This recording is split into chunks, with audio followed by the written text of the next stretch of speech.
أفمن شرح الله صدره للإسلام فهو على نور من ربه فويل للقاسية قلوبهم من ذكر الله أولئك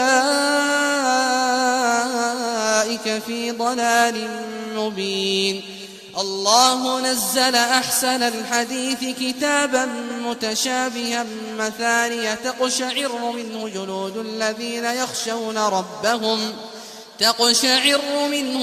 الذين يخشون ربهم ثم تلين جلودهم وقلوبهم إلى ذكر الله ذلك هدى الله يهدي به من يشاء ومن يضلل الله فما له من هاد.